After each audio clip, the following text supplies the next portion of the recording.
जिय दुन्दयतिमिरं जिनं नमः भारते अंगीच्छा बियलिए माले मोरे कंसेनु दिलया बेबे बहरे चरणे भूसा पसियो सोये देविया स्वैरम सयल गण पाओ मेरा विनो विविधि विराया विने हे संगा नीराया विकुराया गण हर देवा पसी यंतो पसियो महोधर सेनो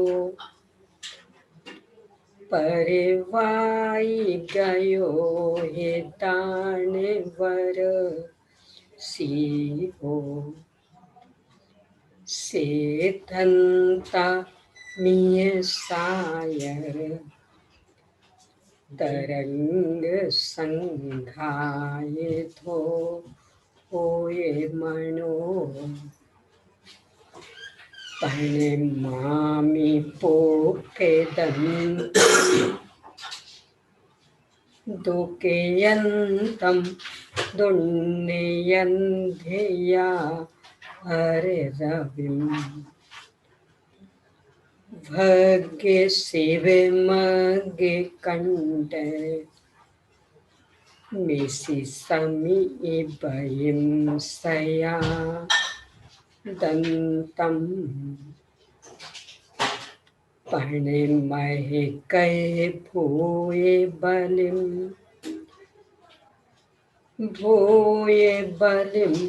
के सेवा से परिभो हुए बलिम बीनी है बम्महे पसेरम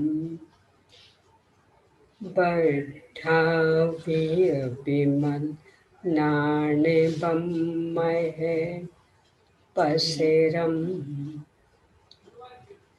नमो अरिहंताणम नमो सिद्धाणम नमो आयिरेयाणम नमो उवच्छायाणम नमो लोये सर्वेसाहूनम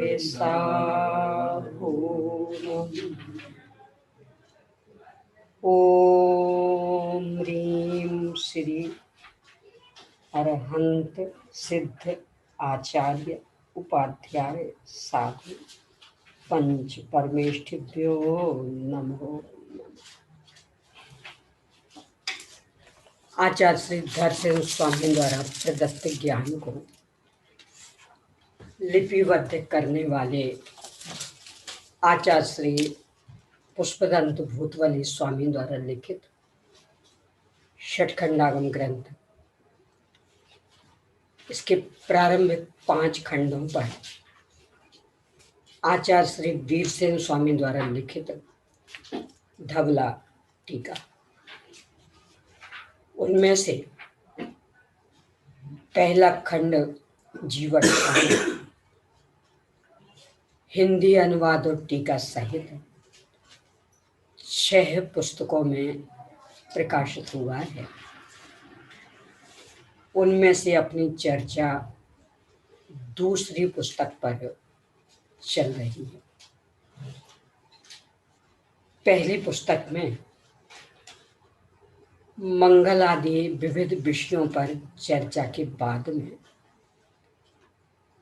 शतादि 8 अनुयोगों की व्यवस्था बताते हुए 14 गुणस्थान, 14 मार्गना स्थान, पर्याप्ति प्राणादि 20 प्रूपनाओं की चर्चा की।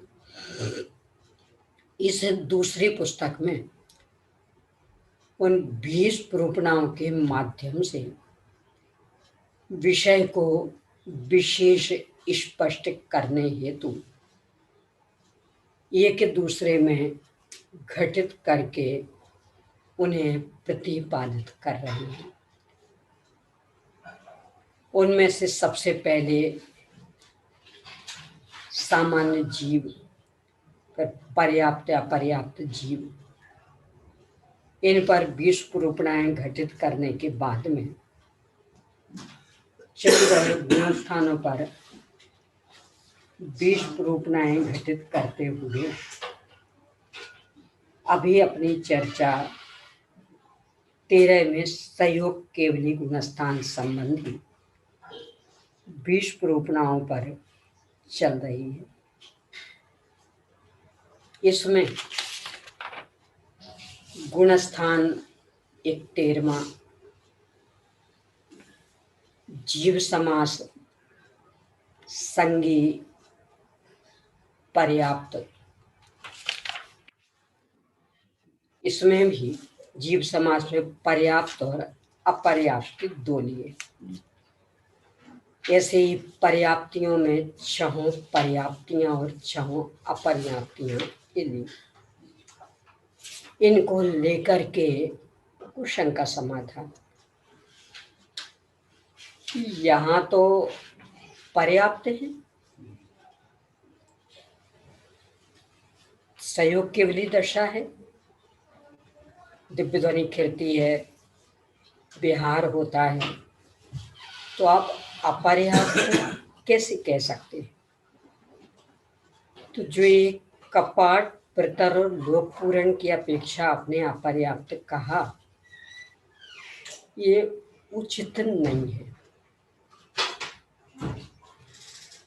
आगम भी प्रस्तुत किया कि पहले ये कहा गया था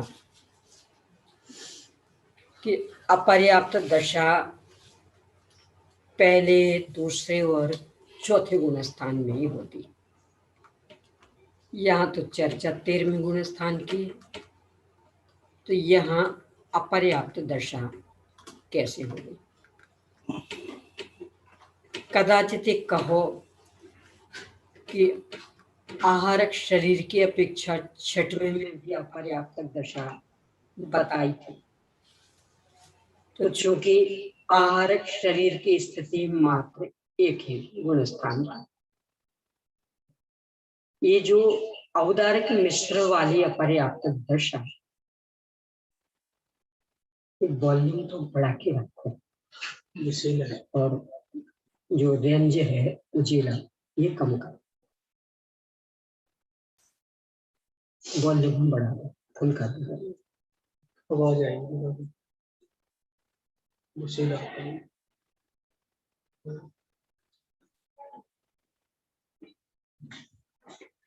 तो आप आहार की तुलना से औदारिक मिश्र की तुलना कर रहे, ये बात कुछ जच नहीं रही।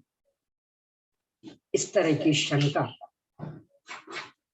आचार्य ने उत्तर दिया कि ऐसा नहीं है। औदारिक मिश्रिक का योग अपर्याप्तकों के होता है और वह अपर्याप्त दशा सहयोग केवली गुणस्थान के भी होती है। ऐसा मानने में कहीं भी आगम का विरोध नहीं है। यहाँ तक अपन चर्चा कल कर चुके हैं।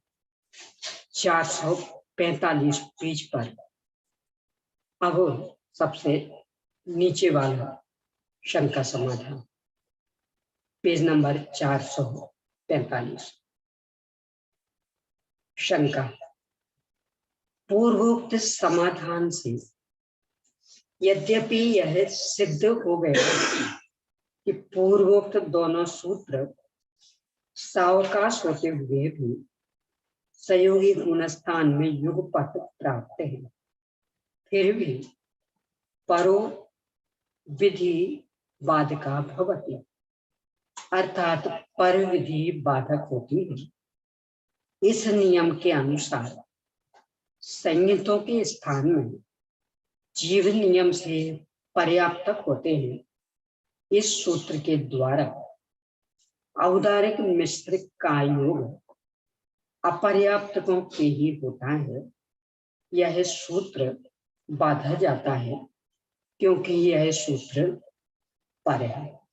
क्या कहना चाह रहे हैं?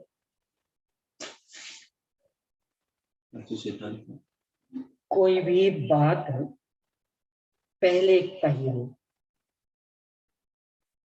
इसके बाद उससे हट करके बात कही हो, तो इसका मतलब पहले की बात कम वजनदार थी, तो उसका एक प्रकार से निषेध हो गया।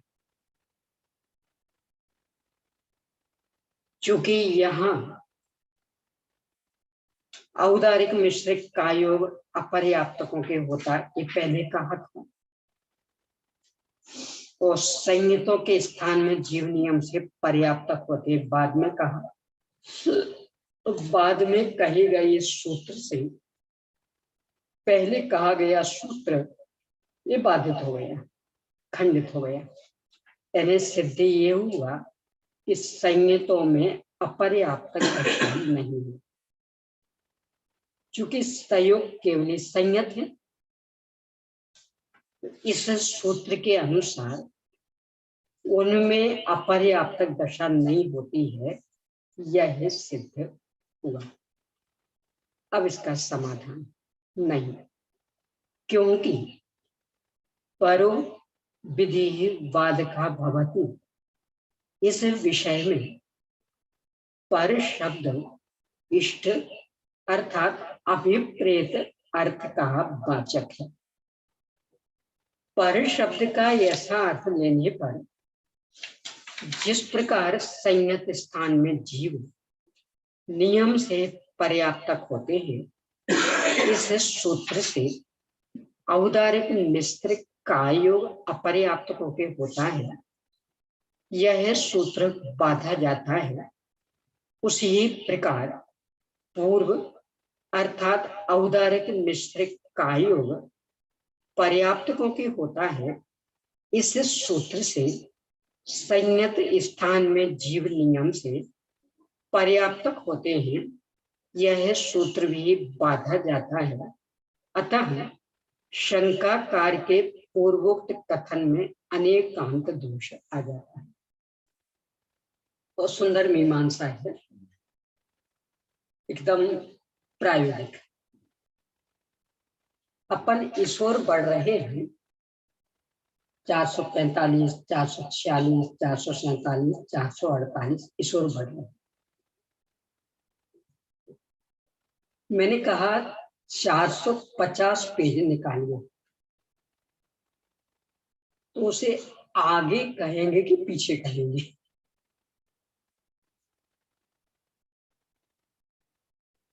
आगे का 450 पेज निकालिए, एक बात।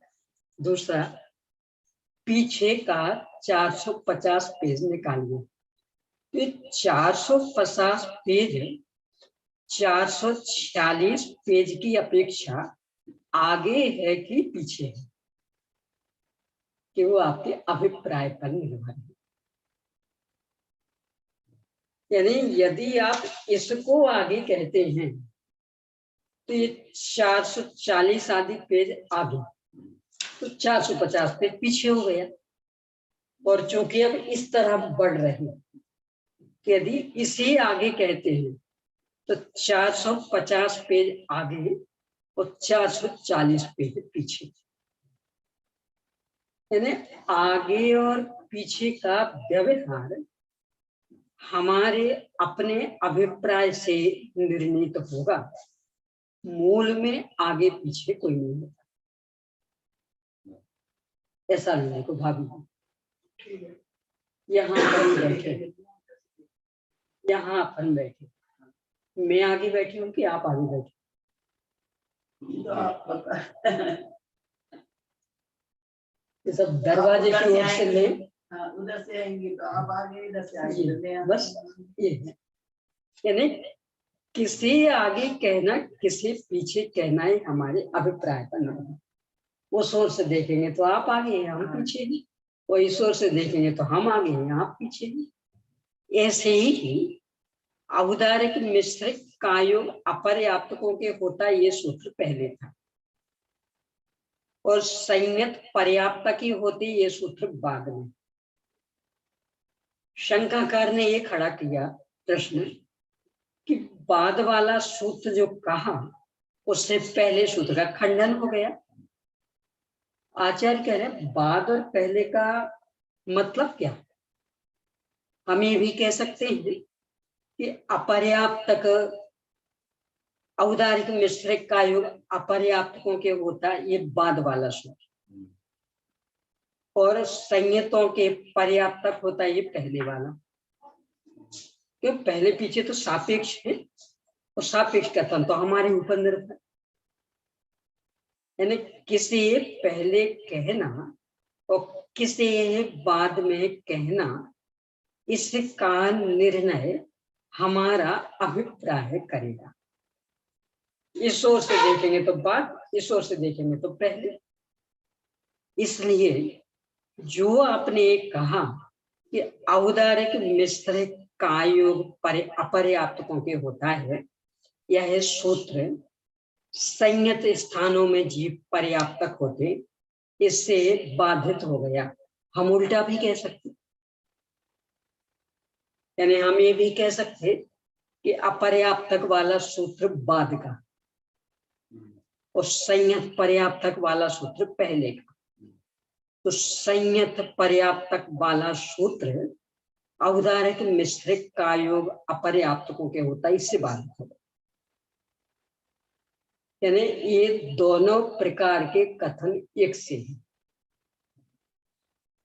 आपको याद आ रहा हो परीक्षा मुख सूत्र का, जहां हेत्वाभास के भेद बताए अथवा न्याय दीप का मेल है, तो वहां एक हेत्वाभास है अनेकांतिक, व्यभिचारी।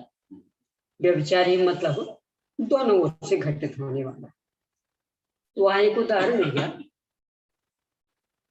पदार्थ नित्य है प्रमेय होने के कारण,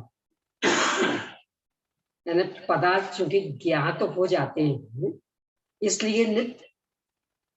तो आचार्य कहते हम ऐसा भी कह सकते पदार्थ अनित्य है ज्ञात प्रमेय होने के कारण। क्यों? अनित्यता भी तो प्रमेय बन गई ना। तो प्रमेयत्वात् हेतु दोनों में एक सा घटित हो जाएगा, ये कहलाता अनेकांतिक हेत्वाभास। दोनों तरफ से कह सकते पदार्थ क्षणिक है प्रमेय होने के कारण, तो हम कहेंगे पदार्थ स्थायी है प्रमेय होने के कारण। तो ये अनेकांतिक हेत्वाभास है, यानी दोनों ओर से घटित हो जाता। या हम यह आचार्य से ये कह रहे हैं कि चूंकि पूर्व और पर, यानी पहला और पीछा, ये हमारे अभिप्राय पर निर्भर, हम किन्हें पहला कह रहे हैं और किन्हें बाद का कह रहे हैं, ये हमारे ऊपर निर्भर। तो आपने कहा औदारिक मिश्रित कायोग वाला सूत्र पहले वाला और संयत पर्याप्तक वाला सूत्र बाद वाला। हम ये कह सकते हैं कि संयत पर्याप्तक सूत्र पहले वाला और मिश्र अपर्याप्तक ये बाद वाला। तो ये तो कोई बात नहीं हुई, यानी इससे कोई समस्या का समाधान तो नहीं हुआ। जो आप कह रहे हैं उससे उल्टा हम वहीं के वहीं कह सकते हैं, इसलिए इस तर्क में कोई दम नहीं रही। ये अनेकांतिक दोष से दूषित हो गया। अनेकांत दोष मतलब व्यभिचारी, यानी आप जिस तरह से कह रहे हैं हम उसी में आगे पीछे का अंतर करके वैसा कह सकते, ये दोष वाला। तो अब फिर असलियत अब इस पर चर्चा। 446 पेज पर शंका।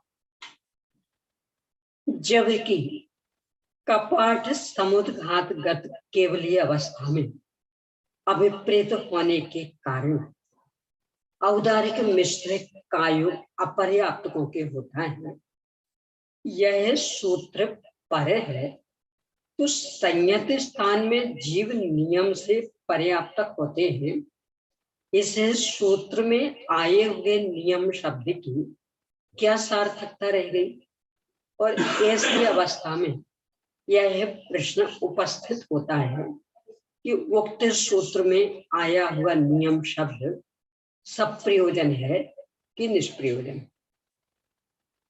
यानी अब शिष्य पूर्व और पर वाली बात को तो गौण कर गया, यानी ये तो उसे ख्याल में आ गया कि और किसी पीछे कहना वास्तव में ये तो हमारे अभिप्राय पर निर्भर, तो ऐसा कहने से तो बात नहीं बन पाएगी। तो अब दूसरी तरह से कह रहा कि कपाट समुद्घातगत केवली, ये पहले ख्याल में रख लीजिए। जो केवल ही समुद्घात होता है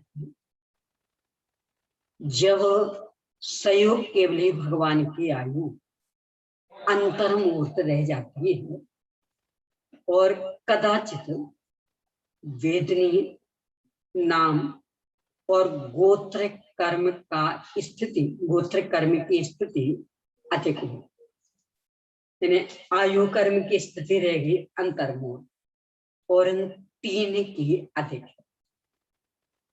शरीर में तो आयु के अनुसार रह पाएंगे और आयु तो कम रहेगी। बाकी कर्म चूंकि अब अगला भाव है नहीं, सिद्ध दशा होनी, तो आगे तो जाएंगे नहीं, तो फिर क्या होगा उनका?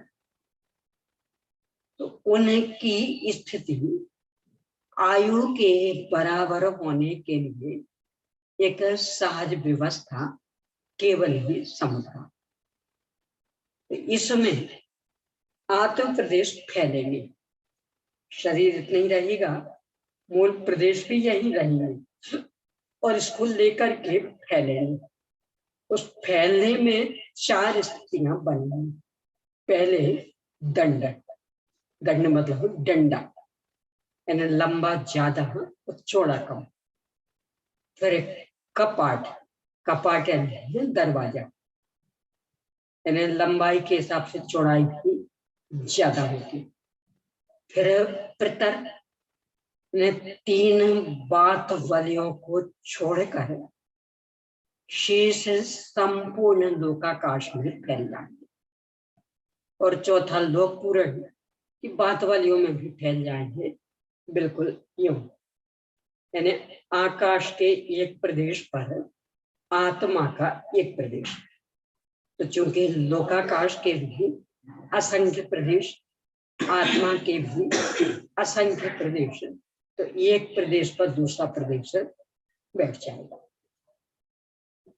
ये जो चार स्थितियां, इनमें से फैलने में प्रत्येक में एक एक समय, यानी दंड में एक समय, कपाट में एक समय, प्रतर में एक समय और लोक पूरण में एक समय।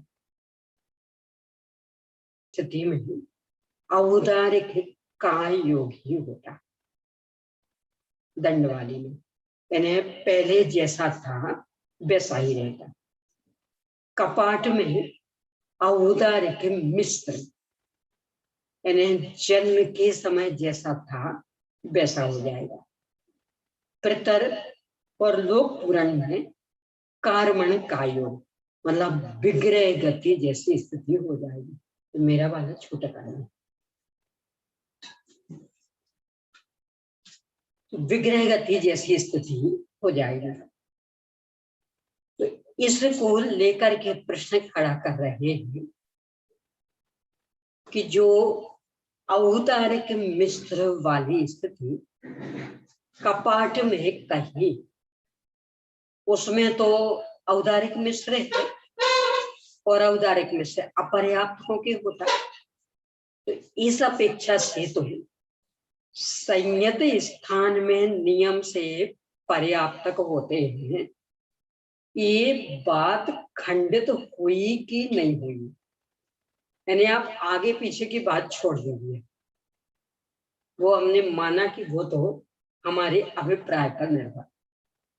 परंतु कपाट वाली स्थिति में औदारिक मिश्र जैसी दशा होती है, ये स्वीकार है ना? यहाँ स्वीकार।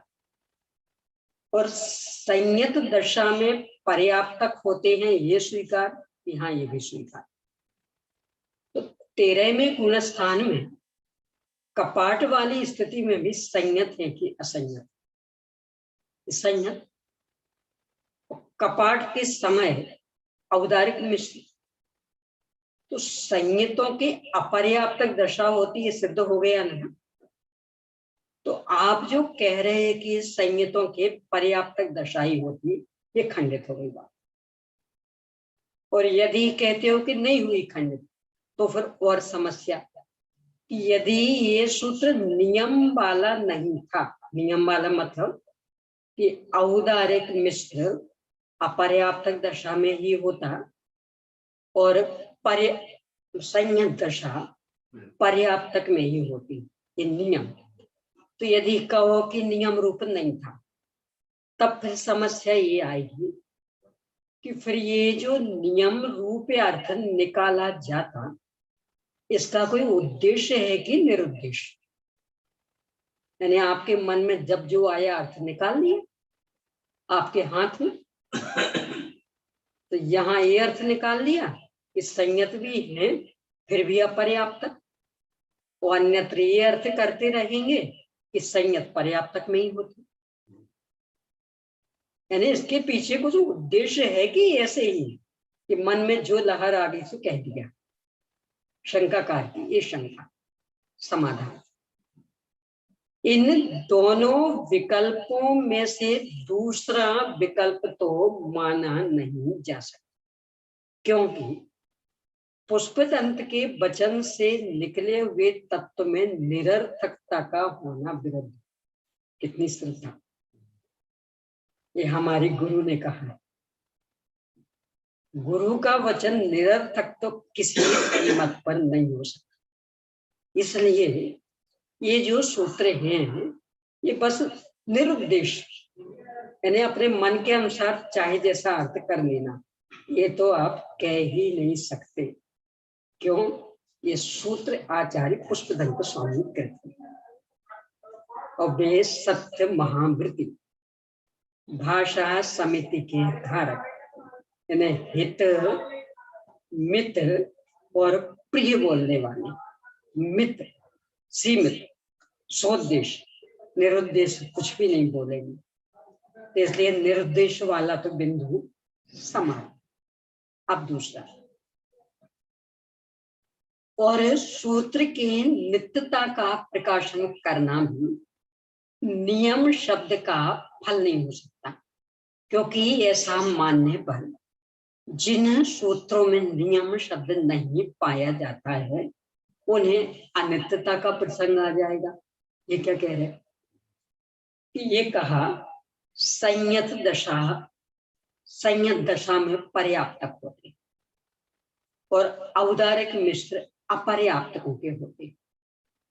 तो यदि ये कहो कि ये नियम बनाने के लिए, तो नियम तो त्रैकालिक होता,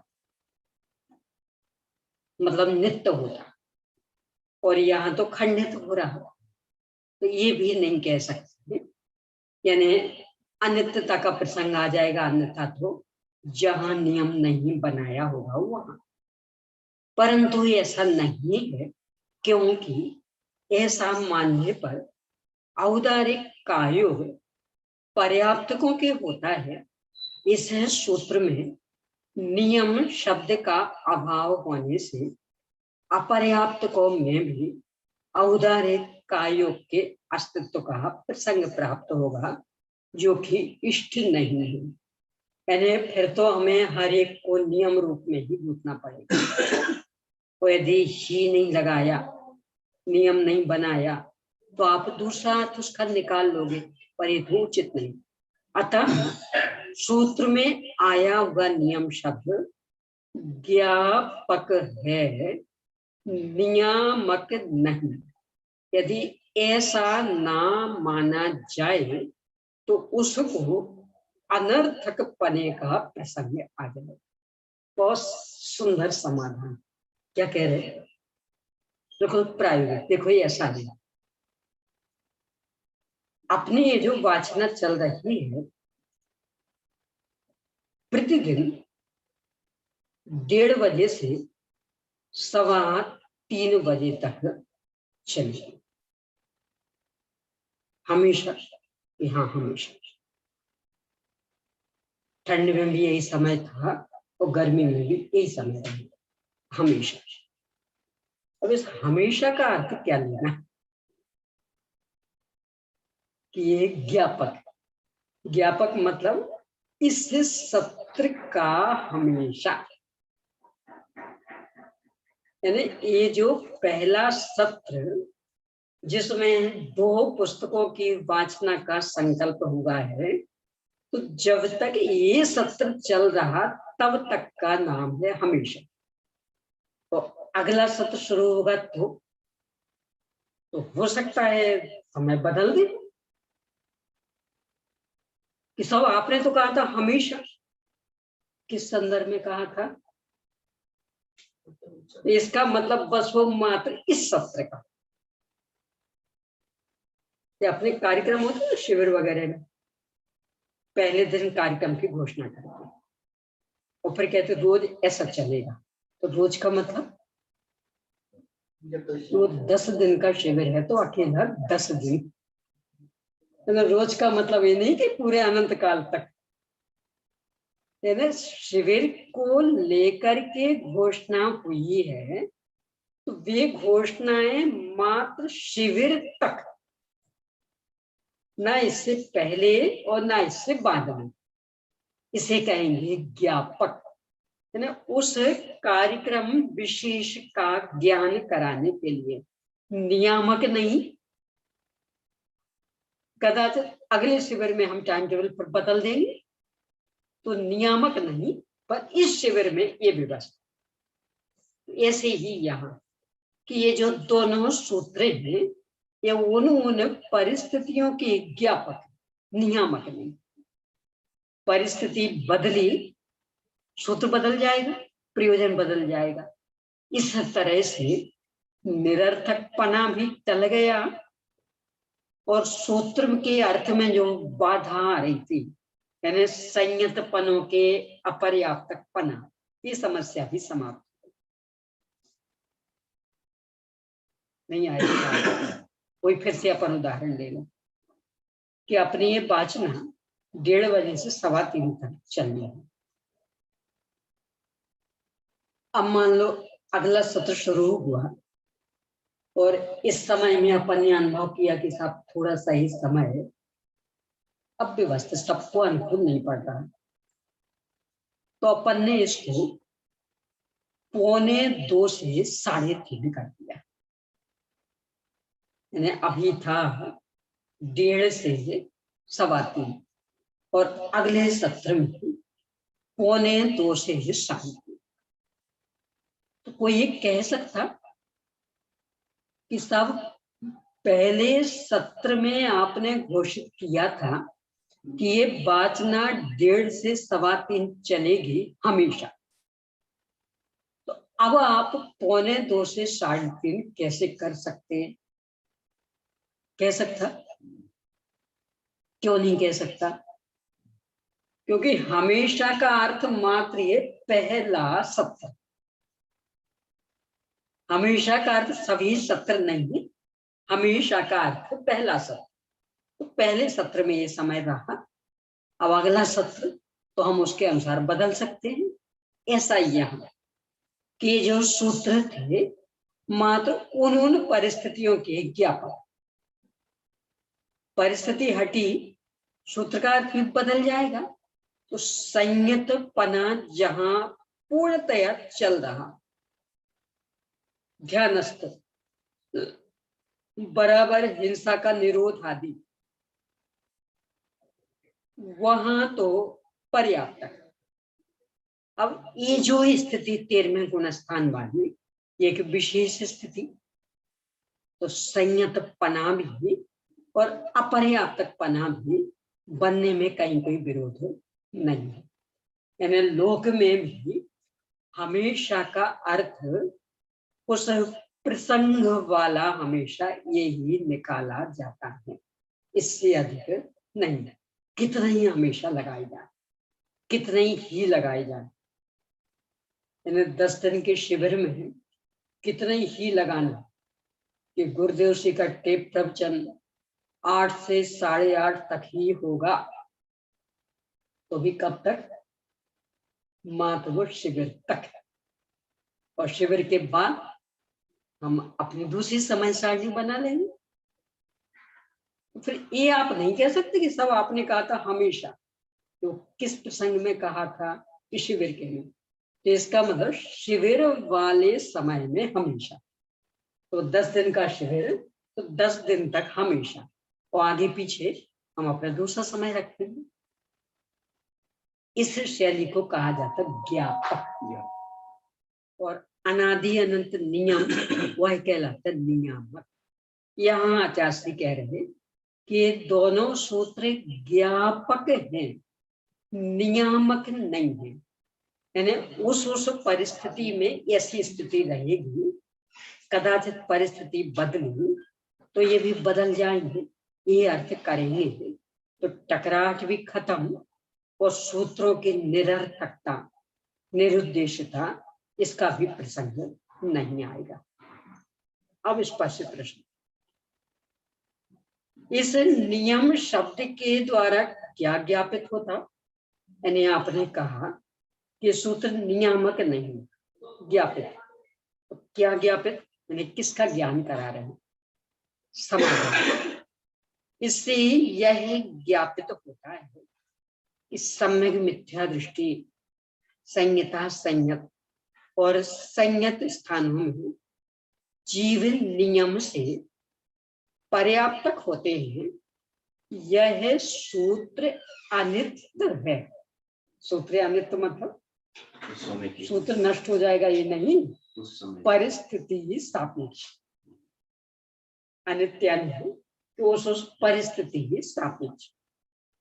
अपने विषय में सर्वत्र समान प्रवृत्ति का नाम नित्यता है। देखिए ऐसा नहीं, इसको रोज सूर्य उगता, अस्त होता,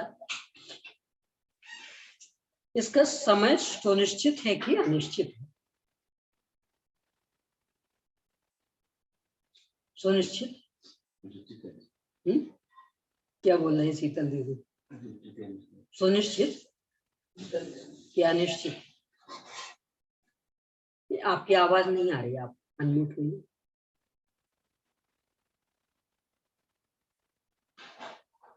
आप लोग भी सोचिए तब तक। सूर्य रोज उगता है तो सुनिश्चित की अनिश्चित? सुनिश्चित। सुनिश्चित। सुनिश्चित। हाँ जी। हम तो अलग अलग देखते हैं और पेपर में भी छपा रहता। वो टाइम भी सुनिश्चित। 5:40, कभी 42 मिनट, कभी 43 मिनट, अलग अलग। और पंचांग में रोज का छपा रहता। तो सुनिश्चित की अनिश्चित? वो भी सुनिश्चित। कि सुनिश्चित और अनिश्चित के बीच में जो कछु है सो है। यानी रोज उगेगा ये तो सुनिश्चित, और इस महीने की इस तिथि में इतने बजे ही उगेगा। परंतु वो तिथि ये कहीं थोड़ी है हमेशा, तिथि बदलेगी तो समय भी बदल जाएगा। यानी मान लो चैत्र शुक्ला एकम को, कितना है आज का समय सूर्य को बताएगा? 6:30। तो मान लो चैत्र शुक्ला प्रथम एकम को 6:30 पर सूर्य उगेगा और चैत्र शुक्ला 2 को 6:30 और 2 सेकंड पर। तो इस अपेक्षा से तो अनिश्चित हो गया, परंतु जब जब चैत्र शुक्ला एकम होगी तब तब 6:30 पर उगेगा, चाहे वो 2020 की रही हो, चाहे 2021 की रही हो और चाहे 2031 की रही हो, आ जाए कोई भी आ जाए। क्यों? क्योंकि ये सन आदि से थोड़ी जुड़ी हुई, वो तो तिथियों से, महीनों से, उस तिथि और उस महीने में उस समय ही उगेगा। अब तिथि बदलेगी 5 बजे अभी चलो 6:30 का नहीं है, 5:07 सुधार देना। उत्तर प्रदेश में प्रांतों का भी अलग अलग हो जाता है, अभी उत्तर प्रदेश में 5:07। तो जब जब भी चैत्र शुक्ला एकम आएगी तब तब 5:07 पर सूर्य उगेगा, ये तो सुनिश्चित, ये व्यवस्था हमेशा की। परंतु अन्य तिथियों की ओर से देखें कि साहब आज 5:07, तो कल का क्या है, दोज का।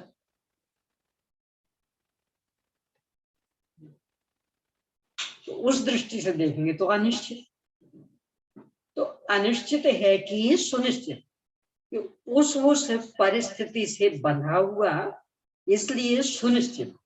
और परिस्थिति बदली तो वो समय भी बदल गया, इसका मतलब अनिश्चित। ये रोज अपन देख रहे, यानी सुनिश्चित भी है, अनिश्चित भी है। सोमवार के बाद मंगलवार आएगा, सुनिश्चित। अब वो कोई सा भी सोमवार हो, चाहे 10 तारीख का हो, चाहे 20 तारीख का हो, चाहे किसी भी तारीख का हो, सोमवार के बाद मंगलवार आएगा, ये सुनिश्चित। परंतु यदि ऐसे देखें तो कि साहब उस महीने का सोमवार तो 10 तारीख को आया था, तो इस महीने का सोमवार 12 तारीख को आ गया। नहीं, एक आध सेकंड में परिवर्तन, चलो देखिए। तो इसका मतलब अनिश्चित। ऐसा ही यहाँ कि जो भी नियम होते हैं, वे नियम 2 प्रकार के, एक नियामक और एक ज्ञापक। जो नियामक नियम वे अनादि अनंत, एंड जैसे जीव ज्ञान स्वभावी ही है, अनादि अनंत। और यह जीव मनुष्य है, क्यों? इसके मनुष्य आयु का उदय चल रहा। ये भी नियम तो है कि जिन जीवों के मनुष्य आयु का उदय चलता भी मनुष्य, क्यों? कि जब तक मनुष्य आयु का उदय चल रहा तब तक मनुष्य, और वहां उदय बदला तो दशा भी बदल जाएगी। ये नियम कहलाएंगे ज्ञापक। और ज्ञापक नियम मतलब अनित्य, यानी वे परिस्थिति से जुड़े हुए। और नियामक निमित्त मतलब नित्य, वे परिस्थिति के बिना मूल स्वभाव से जुड़े हुए।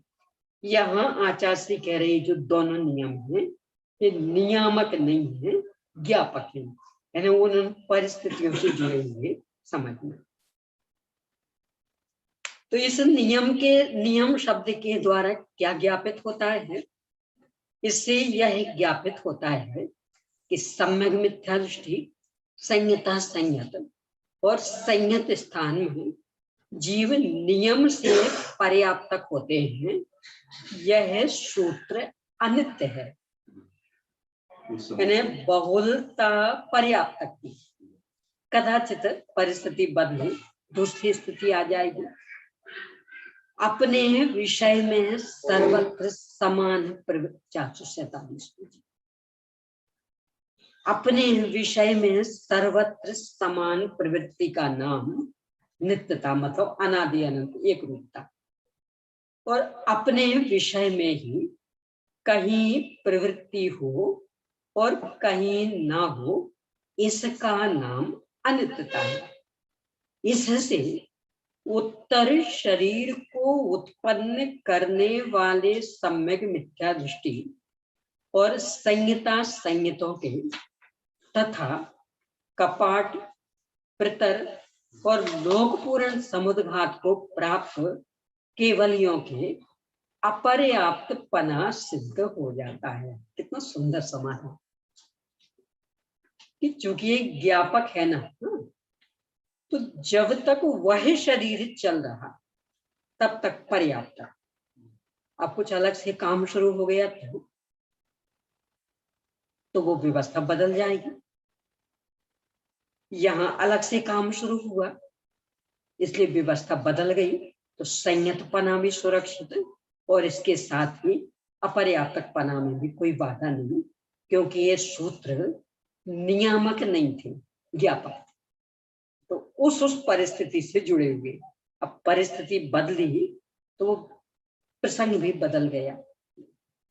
विशेषा सम्मा मिच्छा संजदा संजद संजदठाने नियमा पज्जता, ये पहली पुस्तक का सूत्र। इस सूत्र को अनित्य बतलाकर उत्तर शरीर को उत्पन्न करने वाले सम्यक मिथ्या दृष्टि और संहिता संहितों को भी जो अपर्याप्तक सिद्ध किया है, इससे ऐसा प्रतीत होता है कि तीसरे गुण स्थान में उत्तर वैक्रिक और उत्तर औदारिक तथा पांचवें गुण स्थान में उत्तर औदारिक को उत्पन्न करने वाले जीव जब तक उस उत्तर शरीर की पूर्णता नहीं कर लेते हैं तब तक अपर्याप्त कहे गए हैं। जिस प्रकार 13वें गुण स्थान में पर्याप्त नाम कर्म का उदय रहते हुए और शरीर की पूर्णता होते हुए भी योग की अपूर्णता से जीव अपर्याप्त कहा जाता है, उसी प्रकार यहाँ पर भी पर्याप्त नाम कर्म का उदय रहते हुए, योग की पूर्णता रहते हुए और मूल शरीर की भी पूर्णता रहते हुए केवल उत्तर शरीर की अपूर्णता से अपर्याप्त कहा गया। क्या कह रहे? तीसरे गुण स्थान में पर्याप्त कहा था, पांचवें में भी पर्याप्त, छठवें आदि में भी पर्याप्त। अब कोई देव है तीसरे गुण स्थान में और वह पृथक विक्रिया कर रहा, अपृथक नहीं, अपृथक को पृथक मतलब उसी शरीर को चाहे जैसे आकार में बदलना, ये तो कहलाती अपृथक विक्रिया। और उससे अन्य कुछ बनाना, ये कहलाती अपृथक विक्रिया, पृथक विक्रिया। तो कोई देव तीसरे गुण स्थान वर्ती कोई देव पृथक विक्रिया कर रहा, तो नया कुछ बना रहा, तो उसमें पुनः वैक्रिक मिश्र का योग होगा पहले, बाद में फिर वैक्रिक का योग हो पाएगा। तो ये जो मूल शरीर ये वैक्रिक का योग में चल रहा और से पृथक विक्रिया थी, तो जो पृथक विक्रिया कर रहा उसमें प्रारंभ के अंतर मुहूर्त में वैक्रिक मिश्र का योग, तो तीसरे गुण स्थान में मिश्र का योग हो गया ना। अब ऐसा ही कोई मनुष्य हो तो मनुष्य के पृथक विक्रिया तो नहीं होती, परंतु ये आपने यदि गोमसार पढ़ा हो 5 शरीरों के वहां 15 भेद बनाए हैं। मूल 5 शरीर औदारिक, वैक्रिक, आहारक, तेजस, कार्बन। अब इनके फिर 15 भेद कैसे? औदारिक, इसका औदारिक औदारिक औदारिक वैक्रिक, औदारिक तेजस और औदारिक कार्बन। और औदार्य तेजस कारण। कैसे, अब कैसे बनेंगे? ये जो चक्रवर्ती आदि कदाचित छाव समय सम्मित भी हो सकती, गुण स्थान गिर के तीसरा भी हो सकता है। और उस समय मूल उनका कायु औदारिक कायु, सेना का संचालन करने जाना है तो और औदारिक शरीर बनाए। तो बनाते समय पहले अंतर मुहूर्त में मिश्र दशा आएगी, तो उसे कहेंगे औदारिक मिश्र, और फिर वो बन गया तो औदारिक औदारिक, तो हो गया ना फिर तीसरे में भी। ऐसे कदाचित पांचवें में हो, पांचवें में चक्रवर्ती वाला उदाहरण तो नहीं लगेगा, पर एक कदाचित कषाय समुद्घात हो रहा हो, वेदना समुद्घात हो रहा हो, उसमें वो घटित हो जाएगा। तो वहां अंतर मुहूर्त के लिए पहले मिश्र दशा आएगी। तो गुण स्थान पांचवा और जो समुद्घात वाली स्थिति, उसमें जो प्रदेश निकल रहे हैं, तो पहले अपर्याप्तक मिश्र और बाद में है पर्याप्त। तो पर्याप्तकों में भी अपर्याप्त दशा बन गई। छठवें गुण स्थान की तो पहले चर्चा हो ही चुकी, आहारक आहारक मिश्र की। यहां कह रहे ऐसे ही आप 13वें में समझ लीजिए कि मूल वो पर्याप्तक, अब समुद्घात होना है तो उसमें प्रदेश फैल रहे, तो उसमें औदारिक मिश्र अपर्याप्तक भी बन गया। इस तरह से स्थिति बन जाएगी।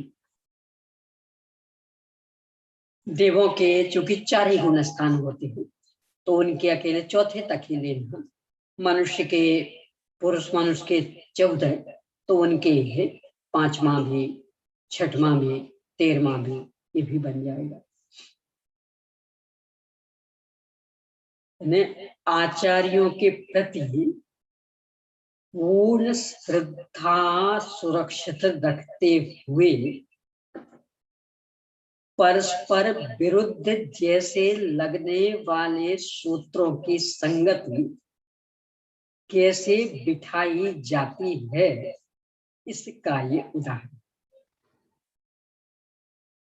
कितना गजब का कि आचार्य पुष्पदंत स्वामी ने कहा है, इसका मतलब निरर्थक तो नहीं हो सकता, पूर्ण सार्थक। कैसा सार्थक? उस परिस्थिति, जिसने परिप्रेक्ष्य में कहा, बस उसकी वहां तक सीमा। प्रसंग बदला, नियम भी बदल गया। इस तरह से सार्थकता भी सिद्ध हो गई, उनका कथन भी परस्पर विरुद्ध नहीं सिद्ध हुआ, वो सार्थकता सिद्ध हो गई। ये संतुलन ने कितना गजब का संतुलन यहाँ बिठाया। अब ये जो पहले पूर्वापर वाली बात उठाई थी ना, यदि वो नहीं उठाते तो ये अपने को ख्याल में नहीं आता। यानी आमूल आचार्य श्री के प्रति इतने श्रद्धावान है, ये बिंदु स्पष्ट करने के लिए वो पूर्व पर वाली बात खड़ी की। परस्पर विरुद्धता वाले हैं ये सूत्र लग रहे हैं, पहले उसे स्पष्ट किया और फिर ये इन्हें परस्पर विरुद्ध हो नहीं सकते और व्यर्थ भी नहीं हो सकते। तो जो परस्पर विरुद्ध जैसे लग रहे हैं वो आप उन्हें नियामक मान रहे, इसलिए और वो नियामक नहीं है, ज्ञापक। देखो इसमें एक और बताएं, मोक्षमा प्रकाशक का 7वें अध्याय के अंतर्गत उभयाभासी प्रकरण, वहां एक बात मूल में निश्चय व्यवहार का बताया। मोक्ष मार्ग 2 नहीं, मोक्ष मार्ग का निरूपण 2 प्रकार का है। सत्यार्थ मोक्ष मार्ग को मोक्ष मार्ग कहना जानना निश्चय, और जो वैसा तो नहीं है, निमित्त या सहकारी की अपेक्षा सहचार, निमित्त और सहचार, निमित्त और सहचारी की अपेक्षा उपचार से उसे मोक्ष मार्ग कहना, यह है व्यवहार मोक्ष मार्ग। मूल ये वाक्य लिखे। अब इसके बाद लिखा, निश्चय व्यवहार का स्वरूप सर्वत्र ऐसा ही जानना। याद आ रहा? पढ़ के सुना।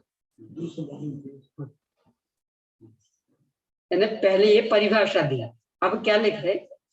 निश्चय व्यवहार का स्वरूप सर्वत्र ऐसा ही जानना। यहाँ सर्वत्र का अर्थ क्या? बस ये जो यहाँ अर्थ है ना, ये सर्वत्र, तो जो भी अपन ने उदाहरण लिए थे ना, शिविर का अथवा इस सत्र की वाचना का, वो सर्वत्र यानी वो काल साथी। यहाँ भी यही है कि जहां जहां मोक्ष मार्ग का प्रकरण हो, वहां ऐसा ही अर्थ करना। गुण भेद बता रहे हो तो वहां ये अर्थ नहीं कर बैठना। क्या कहा? मतलब यानी आत्मा में ज्ञान है, दर्शन है, चारित्र है, वीर है। अब यहाँ व्यवहार का क्या स्वरूप बताया था कि ऐसा है तो नहीं, निमित्त या सहचर की अपेक्षा ऐसा कह दिया। जीव में ज्ञानादि गुण है तो नहीं, निमित्त और सहचर की अपेक्षा ऐसा कह दिया। क्या होगा अर्थ इसका? तो वहां नहीं लगाना ये कि सब आपने लिखा था ना सर्वत्र, कि सर्वत्र मतलब जो प्रकरण चल रहा उसमें सर्वत्र। प्रकरण चल रहा मोक्ष मार्ग का, तो मात्र मोक्ष मार्ग के प्रकरण में सर्वत्र। जब आत्मा का स्वरूप बता रहे होंगे, गुण भेदों की ओर से उसका परिचय दे रहे होंगे, तो वहां व्यवहार की ये परिभाषा घटित नहीं होगी कि जो निमित्त सहचारी हो उसे व्यवहार कहना।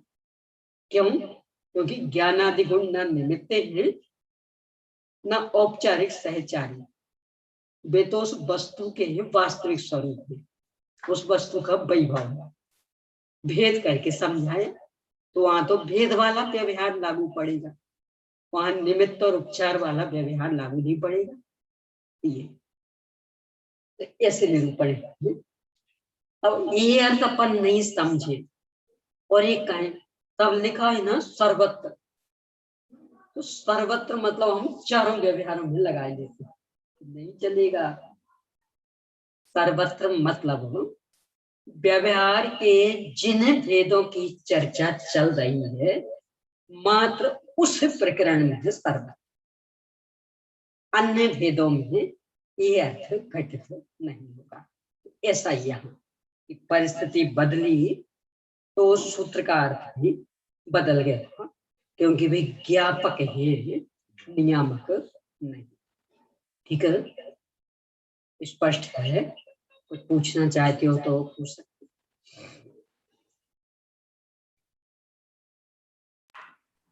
दीदी जी, जो आपने 10 वेद बताए, 15 वेद शरीर के बताए, उसमें औदारिक तेजस का उदाहरण क्या आएगा? तेजस समुद्घात के समय। यहाँ है क्या विवेचका आई थी गवर्नमेंट सरकार का विवेचका भाव,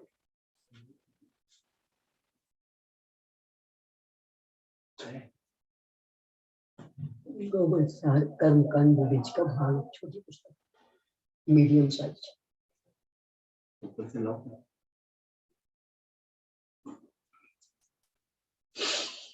हाँ ये है, इसमें आप निकालना है ये शरीर के 15 भेद। अनुक्रमण का में देख लीजिए या नहीं? दीदी भाग 1 की भाग 2? भाग 1।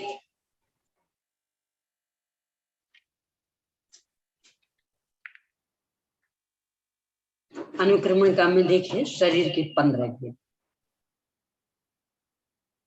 हाँ जी, पेज नंबर 87।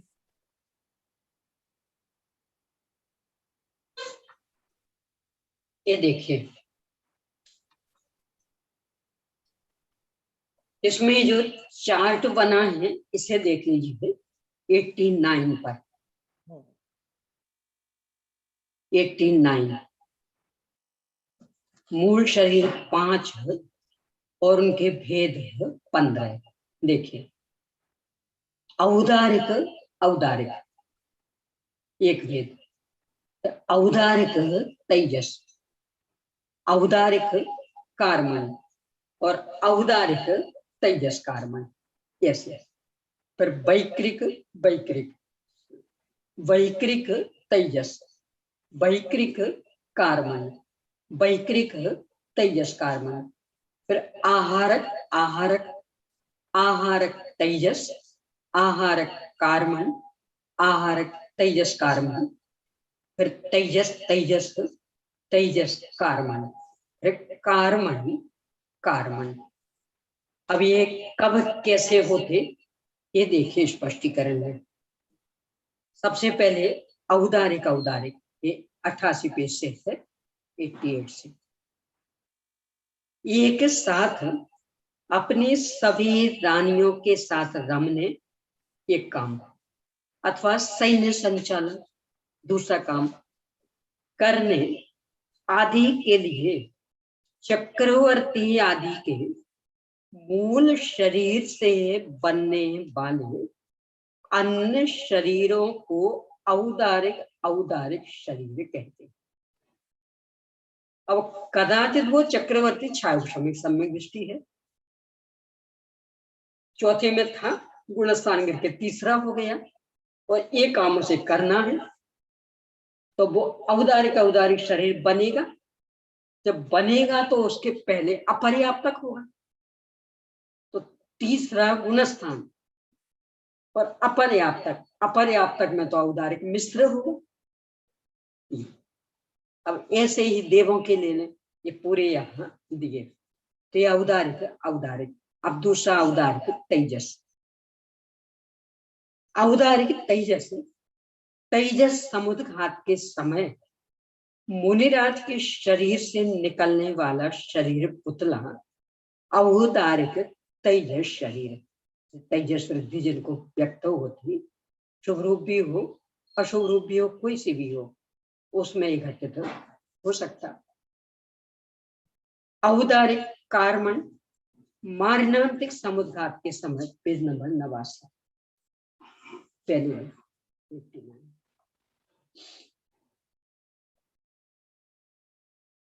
मारणांतिक समुद्घात के समय भावी शरीर के स्थान का स्पर्श करने के लिए जाते हुए आत्मा प्रदेशों के साथ वाला कार्मण शरीर औदारिक कार्मण शरीर, यानी अभी मरण नहीं हुआ है, उस स्थान को छूने जा रहा है, वो औदारिक कार्मण। अब चौथा औदारिक तेजस कार्मण, औदारिक शरीर में से निकलने वाले तेजस शरीर के साथ वाला कार्मण शरीर औदारिक तेजस कार्मण शरीर कहलाता। इस तरह इन विधियों से ये हो जाती। अब ऐसे वैक्रिक वैक्रिक क्रीड़ा आदि के लिए देवों द्वारा मूल वैक्रिक शरीर से बनाया गया दूसरा शरीर वैक्रिक वैक्रिक शरीर, और कदाचित वो तीसरे गुण स्थान में हो सकता। तो जब ये बनेगा तो मिश्र हो गया वैक्रिक तेजस, क्रोध के आवेशवश देवों द्वारा बनाया गया तेजस शरीर वैक्रिक तेजस शरीर है। वैक्रिक कार्मन देव नारकियों का मारणांतिक समुद्घात के साथ वाला कार्मण शरीर वैक्रिक कार्मण शरीर है। वैक्रिक तेजस कार्मण देवों के क्रोधावेश वश निकले हुए तेजस शरीर के साथ वाला कार्मण वैक्रिक तेजस कार्मण शरीर। इस तरह से औदारिक के 4, वैक्रिक के 4, अब जो आहारक के हैं ये बड़े मजेदार है।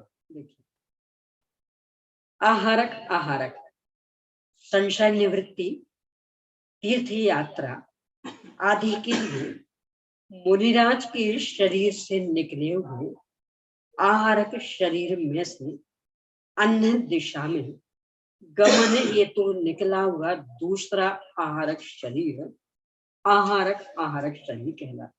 क्या कह रहे हैं यहाँ? ये जो आहारक शरीर निकलता है वो एक दिशा में ही जाएगा। मान लो अकृत्रिम चैत्यालयों की वंदना करने के लिए निकला, यहां से पूर्व दिशा की ओर निकला, तो अकृत्रिम चैत्यालय तो 4 दिशाओं में है। अब दक्षिण की ओर मुड़ना, यानी यहां से सुमेर पर्वत के चैत्यालयों की वंदना करना। अब जाना है विद्युन्माली की ओर। अब वो शरीर तो जाएगा नहीं, तो क्या होगा? वो वहीं खड़ा रहेगा। उसमें से दूसरा पुतला निकलेगा, दूसरा आहारक शरीर बनेगा। अब बनने में प्रक्रिया वही, यानी पहले अपर्याप्तक मतलब आहारक मिश्र और फिर आहारक का योग। अब वो गया दक्षिण की ओर, अब हमें पश्चिम के भी कर दे तो वो दक्षिण वाला वहीं खड़ा रहेगा, उसमें से तीसरा निकलेगा। अब हमें उत्तर की ओर जाना तो वो तीसरा यहीं खड़ा रहेगा, इसमें से चौथा निकलेगा। और निकलने में जो बनने की प्रक्रिया मिश्र वाली वो रहेगी। अब सिमटेंगे तो ऐसे, चौथा वाला तीसरे में, तीसरा वाला दूसरे में, फिर दूसरा वाला पहले में और पहले वाला मूल में। ये तो दीदी जी काल अंतर मुहूर्त ही रहेगा क्या? काल अंतर नहीं, अंतर और मुहूर्त। चूंकि अंतर मुहूर्त में असंख्या तो भेद है ना, और बहुत शीघ्रता से काम होता है। अब ये तो हो गया आहारक आहारक। अब आहारक तेजस, ये और बड़ा रोचक। आहारक तेजस निकले हुए आहारक शरीर के गमन मार्ग में किन्हीं मुनि पर उपसर्ग आदि हुआ देखकर उनके उसके निवारणार्थ आहारक शरीर से निकला हुआ शुभ तेजस शरीर है आहारक तेजस शरीर है। सोच सोच के नहीं होता है, पर होता है ऐसा। यानी मूल में वो आहारक शरीर निकला था और यहाँ तक गए, अचानक देखा कि मुंडाज के ऊपर उपसर्ग हो रहा है, तो वह आहारक शरीर वहीं खड़ा हो जाएगा। और इन मुनिराज के जिनके आहारक रिद्धि थी, तेजस रिद्धि भी है, उस आहारक में से तेजस शरीर बनेगा, शुभ तेजस। तो वो शुभ तेजस बनने में पुनः मिश्र होगा, तो मिश्र वाला वो मिश्र अपर्याप्त, और फिर शुभ तेजस बना तो ये आहारिक तेजस। आहारक कार्मन, आहारक के साथ वाला कार्मन शरीर आहारक कार्मन शरीर, क्योंकि उसके साथ कर्म परमाणु भी चल रहे, जीव प्रदेश भी चल रहे। आहारक तेजस कार्मन आहारक शरीर से निकले हुए तेजस शरीर के साथ वाला कार्मन शरीर आहारक तेजस कार्मन। अब ऐसे तेजस तेजस ये भी बड़ा रोचक, यानी विशुद्धता पवित्रता सहित वीतरागता सहित विशुद्ध भाव, इनकी निमित्तता में एक पहुदगल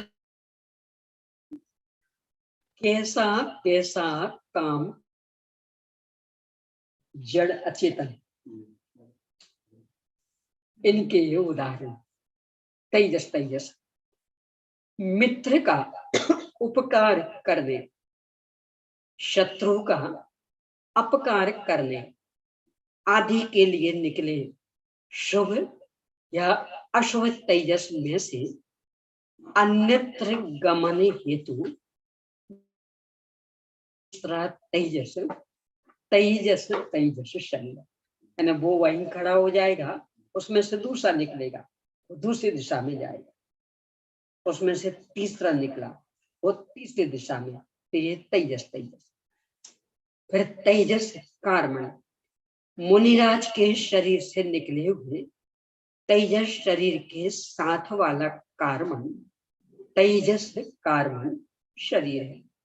कार्मण कार्मण मुनिराज के शरीर से निकले हुए मूल आहारक या तेजस शरीर में से अन्य आहारक या तेजस शरीर निकलने पर उसके साथ वाला कार्मण शरीर कार्मण कार्मण शरीर कहलाता।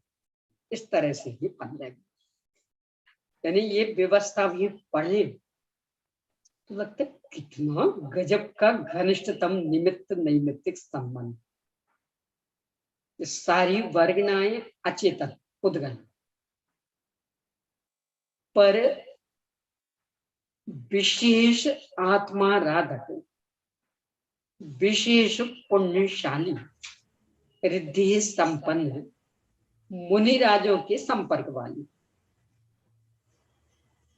तो उनकी निमित्तता में ऐसे ऐसे काम उसमें हो जाए। निमित्त नैमित्तिक संबंध ऐसा घनिष्ठ।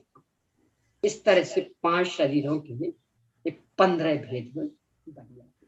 तो बहन जी, इसमें फिर 6वें गुणस्थान का उत्कृष्ट समय लगेगा। काल तो वो अंतर मुहूर्त ही, अंतर मुहूर्त के चूंकि असंख्य भेद है। एक आवली और एक समय से अंतर मुहूर्त शुरू हो जाता है। छोटे छोटे छोटे अंतर मुहूर्तों में होते रहेंगे काम जल्दी जल्दी, क्योंकि अव्यवादी होते, यानी पूरे मनुष्य लोक में निराबाद, कोई विघ्न बाधा तो आनी नहीं, तो बहुत तेजी से गमन होता। मतलब वो 6वें 7वें का झूला भी चलता रहेगा और ये काम भी होता रहेगा। नहीं, ये तो सारा 6वें में, सारा 6वें में, यानी अंतर मुहूर्त के अंदर अंदर तो जब ये चल रहा है तब नियम से 6वां। वो 1.25 सेकंड पौन सेकंड का हिसाब फिर कैसे रहेगा? भावलिंग पना भी रहेगा। हाँ, अंतर मुहूर्त है ना, ऐसा आता है, इसमें भी आएगा आगे, दूसरी पुस्तक में नहीं, कालांतर में, कि यदि 48 मिनट में 2 समय कम वाला जो उत्कृष्ट अंतर मुहूर्त, वह पूरा 6वें गुणस्थान में व्यतीत हो जाए तो नियम से गिर के पहला गुणस्थान, और पूरा व्यतीत नहीं हुआ तो 6वां 7वां 6वां 7वां चलता रहेगा। तो ये जितना जो भी होगा ये 6वें में ही, पर उत्कृष्ट अंतर मुहूर्त व्यतीत नहीं हुआ। मध्यम अंतर मुहूर्त में काम हो गया तो इसके बाद फिर 7वां हो जाएगा। ठीक। हाँ जी, और कुछ? दीदी जी, जब केवली समुद्घात होगा तो जो दंड प्रतर ये होंगे तो फैलते समय औदारिक मिश्र होगा कि समिटते समय होगा, मतलब किस टाइम में? दोनों में। अभी अपन ने फैलने की बात कही, दंड में औदारिक कायो, फिर कपाट में औदारिक मिश्र, तो एक समय फैलने का और एक समय सिमटने का, इन दोनों में औदारिक मिश्र। फिर प्रतर में फैलने में भी और सिमटने में भी कार्मण कायो, और लोक पूरण का तो एक ही होता, तो फैला और सिमटा, उसमें 2 नहीं होते, तो वहां भी कार्मण कायो। इस तरह प्रतर और लोक पूरण, तो प्रतर के 2 समय, फैलने का एक और समेटने का एक, और लोक पूरण का एक समय, इन 3 में कार्मण का योग। कपाट में एक समय फैलने का, एक समय सिमटने का, इस समय औदारिक मिश्र का योग, और दंड में औदारिक का योग। और टोटल समय 7 होंगे कि 8 होंगे? 8, क्योंकि यथावत होने में 8 लग जाएंगे, यानी दंड के भी 2, फैलने का, सिमटने का, और फिर यथावत, तो 8वें समय में यथावत होगा। तो पद्मासन या खड़गासन से कोई फर्क नहीं पड़ना? नहीं, दोनों में होता है। तो पद्मासन में दंड होता है। कैसे होगा? दंड कैसे होगा पद्मासन में? पद्मासन में पद्मासन रूप होगा, और खड़गासन में लंबाई ज्यादा होगी, इसका भी अंतर नहीं। वो उत्तराभिमुख है कि पूर्वाभिमुख है, इसका भी अंतर नहीं। चारों स्थितियों में हो सकता है, खड़गासन में भी, पद्मासन में भी, उत्तराभिमुख भी, पूर्वाभिमुख भी। ये प्रकरण भी आगे की पुस्तकों में आने वाला है बहुत विस्तार से। हाँ जी, और कुछ? शीतल दीदी आपने भी हाथ उठाए थे? नहीं, चलिए। ने कितनी गंभीरता से इस प्रकरण को दिया आचार्य श्री ने कि पूर्वाचार्यों के प्रति अगाध श्रद्धा ये भी पूर्ण सुरक्षित रह जाए और सूत्र में परस्पर विरुद्धता भी निकल जाए। किसी चीज को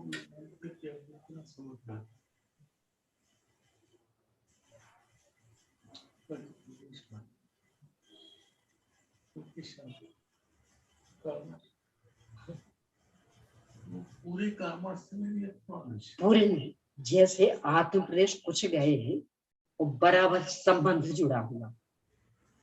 यानी अपन ने भिंडी को तोड़ा और वो तार बराबर जुड़ा हुआ है, ऐसे ही है। अथवा रबर को फैलाया बराबर वो फैले में संबंध जुड़ा हुआ, ऐसे ही यहाँ में तो आत्मा के प्रदेश भी फैले हैं, तेजस भी, कार्बन भी, वो मूल से जुड़े हैं। यानी मूल को छोड़ करके नहीं होता, मूल से संबंध।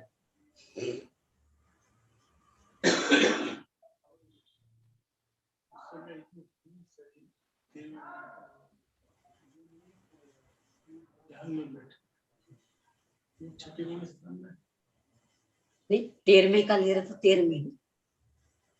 13वें का है दिल लिया, 13वें में जिस गुण स्थान में भी होगा। जैसे आहारक शरीर 6वें में, तो ये सारा काम 6वें में, 13वें वालों का 13वें में, तो पूरा काम 13वें में। गुण स्थान नहीं गिरेगा, उसी में ही होगा।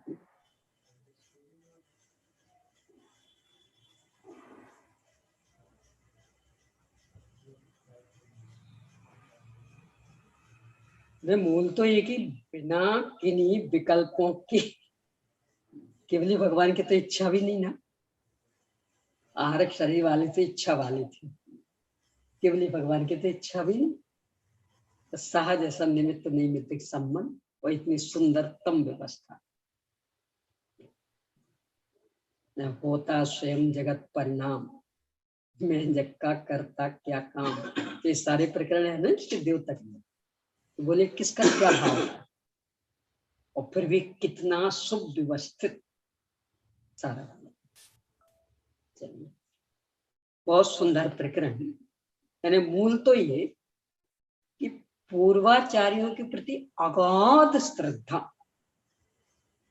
उनके ये सूत्र है तो निरर्थक तो किसी कीमत पे नहीं हो सकते। अगाध श्रद्धा, और इसके साथ ही क्योंकि सूत्र हैं तो परस्पर विरुद्ध भी नहीं हो सकते। क्यों? सप्त महामृतियों की इनको हाँ ज्ञान में सवाल। अरे वो तो पहले से ही आ रहा है। जैसे केवल ज्ञान हुआ, सारा लोकालोक किया, तो अपना भूत भविष्य सारा परिणमन किया, तो आगे कैसा होना है तो पहले से ही उन्हें ज्ञात। त्रिकाल वर्ती है ना ज्ञान, सब जगह फैल रहे हैं, सब सारी चीजें तो जानकारी में है। वो तो फैलने के पहले से, क्योंकि केवल ज्ञान होते सात्विक त्रिकालज्ञ हो, सर्वज्ञ होगा, वो तो पहले से भी ज्ञात होगा।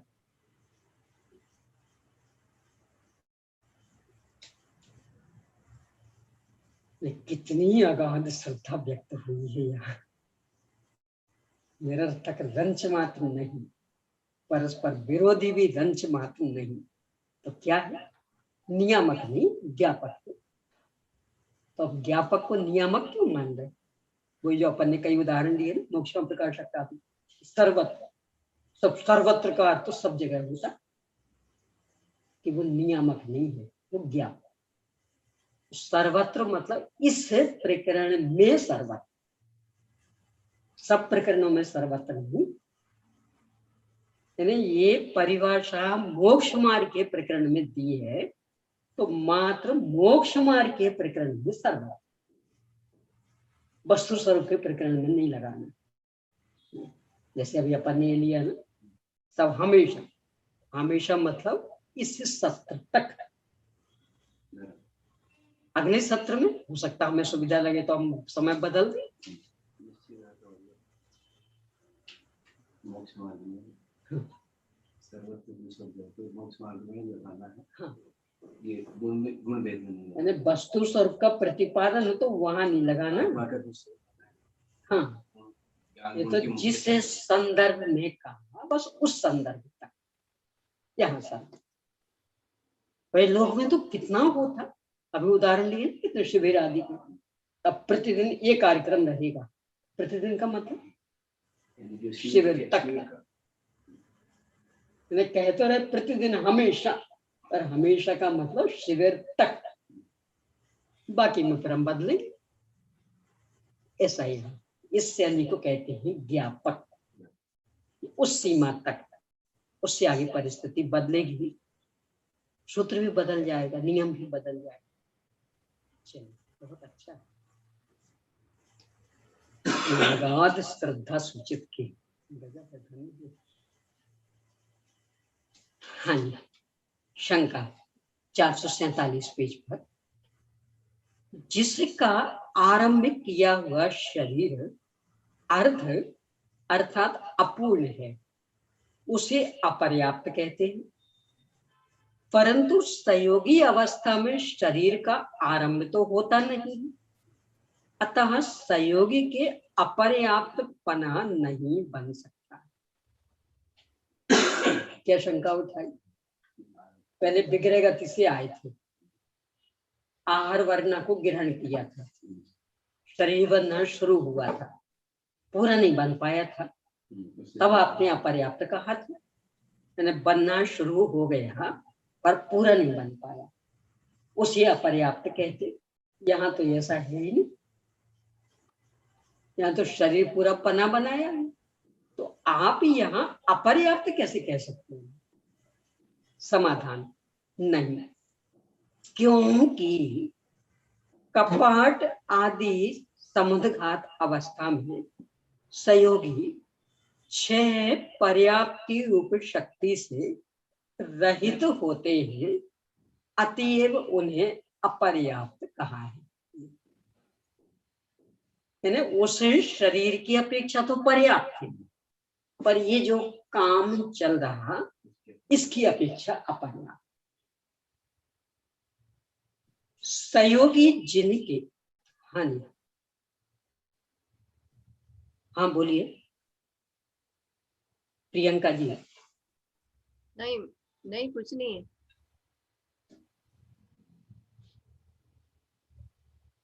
कुछ कहना चाह रहे थे? नहीं नहीं, अभी नहीं है कोई प्रश्न। ठीक है। तो पहले आपने लिखा था सही दशा जो चल रही है, हाँ। उस समय तो पर्याप्त है। हाँ। और जो 13वें गुणस्थान की जो दशा जो चल रही थी, जिसमें कपाट आदि की, उस समय अपर्याप्त। पर उस समय उस अपेक्षा से, और बाकी जो शरीर बना हुआ है वो पर्याप्त है। इसलिए दोनों बातें सिद्ध हो गई, यानी मूल पर्याप्ति भी सिद्ध हो गई, उसकी अपेक्षा ले तो अपर्याप्त दशा भी सिद्ध हो गई। तो अब ये जो शंका उठाई कि अपर्याप्त तो अधूरे बनने को कहते, यहाँ तो शरीर पूरा बना बनाया, तो आप अपर्याप्त कैसे कहते? उत्तर दिया कि मूल शरीर तो पूरा बना हुआ है, पर जो कपाट आदि वाली स्थिति बन गई ये अभी अधूरी है, इसलिए अपर्याप्त कह देंगे। सहयोगी जिनके, हाँ जी, कुछ कहना चाह रहे हैं? चलिए, इस तरह से पर्याप्त की चर्चा हुई। अब प्राण, प्राण कितने होंगे 13वें गुणस्थान में? अब इनको भी थोड़ा सा उपयोग में लेना पड़ेगा। सहयोगी जिनके 5 भावेंद्र, 447 पेज पर नीचे, सहयोगी जिनके 5 भावेंद्रियां और भाव मन नहीं रहता है, अतः इन 6 के बिना 4 प्राण पाए जाते। 10 प्राणों में कौन कौन से थे? 5 इंद्रिय, 3 बल, आयु और श्वासोच्छ्वास। इंद्रियों में भावेंद्रियां, भावेंद्रियां क्षयोपशमी ज्ञान वाली थी। क्षयोपशमी ज्ञान की सीमा 12वां गुणस्थान। ऐसे ही मनोबल में भाव मन, वो भी क्षयोपशमी ज्ञान, उसकी सीमा भी 12वां गुणस्थान। चर्चा अपने 13वें गुणस्थान की। तो यहाँ 5 भावेंद्रियां और भाव मन ये नहीं है, इसलिए मात्र 4 प्राण। कौन कौन से 4? काय बल, आय बल, वचन वचन बल, आयु आयु, और श्वासोच्छ्वास। 4। ये तो हुआ सामान्य 13वें का। अब जो समुद्घात अवस्था वाला 13वां, यहाँ और अंतर पड़ेगा प्राणों का। अब उनकी चर्चा। तथा समुद्घात की अपर्याप्त अवस्था में वचन बल और श्वासोच्छ्वास का अभाव हो जाने से, अथवा 13वें गुणस्थान के अंत में आयु और काय ये 2 ही प्राण पाए जाते हैं। अब ये क्या चक्कर? कौन अपर्याप्त, कारण? अपर्याप्त, अपर्याप्त अवस्था। पहले चर्चा की थी कि हाँ। अपर्याप्त दशा में मनोबल, वचन बल, श्वासोच्छ्वास नहीं तीन होता। हुए। हाँ यहाँ भाव मन का तो पहले ही अभाव हो गया। हाँ, अब वचन बल भी नहीं और श्वासोच्छ्वास भी नहीं, इसलिए मात्र रहे 2 प्राण, आयु और काय बल। ये तो एक अपेक्षा हुई। अब दूसरी भी अपेक्षा। परंतु कितने ही आचार्य द्रव्येंद्रियों की अस्तित्व की अपेक्षा 10 प्राण कहते हैं, क्योंकि शरीर तो पूरा विद्यमान, 5 द्रव्येंद्रियां विद्यमान, द्रव्य मन भी विद्यमान, उनके पोषक वर्गना स्कंद भी आ रहे हैं, परंतु उनका ऐसा कहना घटित नहीं होता है, क्योंकि सहयोगी जिनके भावेंद्रियां नहीं पाई जाती है। 5 इंद्रियावरण कर्मों के क्षयोपशम को भावेंद्रिय कहते हैं, परंतु जिनका आवरण कर्म समूल नष्ट हो गया है, उनके वह क्षयोपशम नहीं होता है। और यदि प्राणों में द्रव्येंद्रियों का ही ग्रहण किया जावे, तो संगी जीवों के अपर्याप्त काल में 7 प्राणों का अभाव होकर केवल 2 ही प्राण कहे जाएंगे, क्योंकि उनके द्रव्येंद्रियों का अभाव होता है। क्या कहना चाह रहे हैं कि ना द्रव्येंद्रियों को लेना, ना भावेंद्रिय को लेना। यदि भावेंद्रिय को लेंगे तो इनके भावेंद्रियां हैं नहीं, यदि द्रव्येंद्रियों को लेंगे तो अन्य जो नीचे गुण स्थान वाले, उनके भी अपर्याप्त दशा में द्रव्येंद्रियां तो बनी नहीं, तो फिर उनको इंद्रिय प्राण वाला नहीं गिन सकेंगे।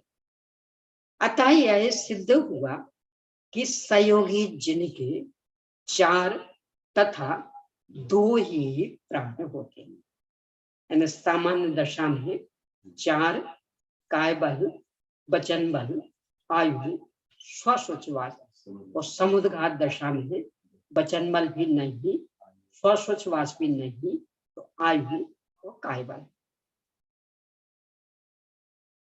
इस तरह से प्राणालाप की चर्चा संपन्न हुई। प्राण आलाप के आगे क्षीण संज्ञा, ये संज्ञाएं तो 4 हो, पहले ही समाप्त हो गई, तो संज्ञा में संज्ञा रहित।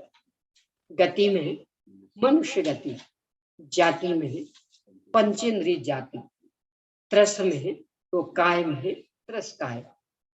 अब योग में 7 योग होते, यहाँ इनको ध्यान देना पड़ेगा। वे 7 योग कौन से हैं, आगे इसी का स्पष्टीकरण करते हैं। सत्य मनोयोग, अनुभय मनोयोग, यानी मनोयोग में से 2 निकल गए, असत्य और उभय। ऐसे ही सत्य वचन योग, अनुभव वचन योग, तो इसमें से भी 2 निकल गए, असत्य वचन और उभय वचन योग। औदारिक का योग, ये तो हुए सामान्य में, यानी समुद्घात के बिना, तो समुद्घात के बिना 5 योग। कपाट समुद्घातगत केवली के औदारिक मिश्र का योग, और प्रतर तथा लोकपूर्ण समुद्घातगत केवली के कार्मण का योग। इस प्रकार संयोगी केवली के 7 योग होते हैं। अब इनकी अलग अलग अपेक्षा, यानी सामान्य में है 5, सामान्य में, हाँ सामान्य में सामान्य में 5 है, यानी मनोयोग के 2, वचन योग के 2 और औदार्यिक का योग। उभय और असत्य ये नहीं होंगे, अनुभय और सत्य ये होंगे। तो ये सामान्य में 5। अब वे ही कपाट समुद्घात के समय, तो चूंकि यहाँ औदारिक मिश्र, तो कपाट समुद्घात की अपेक्षा 6 हो गए, औदारिक मिश्र का योग और मिल गया। और उन्हें ही प्रतर और लोकपूर्ण समुद्घात की ओर से देखें तो वहां कार्मण का योग, तो वो और जुड़ गया तो 7। इस तरह 5, 6 और 7 3 भेद हो गए। इस तरह ये योगालाप की चर्चा 3 रूपों में हुई, 5, 6, 7। हाँ, यानी प्रतर और लोकपूर्ण की अपेक्षा। ये जो 7 दिए हैं ये पूरे की अपेक्षा सामान्य का लेकर के सामान्य में 7 में 5 दिए। हाँ, तो ये अलग अलग भी कर सकते थे। सामान्य का 5 है। हाँ, सामान्य का 5 है, फिर कपाट में 6। संयोग केवली आलाप लिखा है, सामान्य का लिखा है, सामान्य का लिखा तो तो सामान्य में तो मतलब संयोग केवली के दशा में जो भी होता है वो पूरा आ गया, नहीं तो पूरे में तो 7 आ गए। अब संयोग केवली दशा 3 रूपों में बटी। एक तो समुद्घात के बिना, वो एक विशेष हो गई। एक समुद्घात में कपाट वाली स्थिति, और एक समुद्घात में प्रतर और लोकपूर्ण वाली स्थिति, ये 3 विशेष हो गई। यहाँ सामान्य सामान्य से 7। अब विशेष में समुद्घात के बिना 5, समुद्घात में कपाट 6 और प्रतर लोकपूर्ण में 7। योगालाप के आगे वेद में अपगत वेद 9वें में ही हो गए थे, वेद रहे। कषाय में अकषाय। अब ज्ञान, केवल ज्ञान, संयम, यथाख्यात शुद्धि संयम, दर्शन, केवल दर्शन, लेश्याएं, द्रव्य से छहो लेश्या, और भाव से शुक्ल लेश्या। अब वो शुक्लेश्या हुई वो परिभाषा, यानी कर्म नो कर्म से लिप्त कर रहे हो, योग है ना विद्यमान। तो बराबर कर्म वर्गनाएं भी आ रही, कार्मण वर्गनाएं भी आ रही, और नो कर्म वर्गनाएं भी आ रही हैं। उस अपेक्षा से भावदेश्या शुक्ल, और शरीर का रंग तो कोई सा भी हो सकता, अच्छा हो। इसमें जो केवल ज्ञान है, एक आपकी चर्चा में करूंगा समय सार पर। हम्म, केवल ज्ञान प्रकट हुआ, हम्म, केवल ज्ञानावरण के क्षय से, कि केवल यानी संपूर्ण ज्ञानावरण के क्षय से? नहीं आ रहा याद। अभी 4 दिन पहले कि केवल ज्ञान प्रकट हुआ, तो केवल ज्ञानावरण के क्षय से हुआ कि पूरे ज्ञानावरण के क्षय से?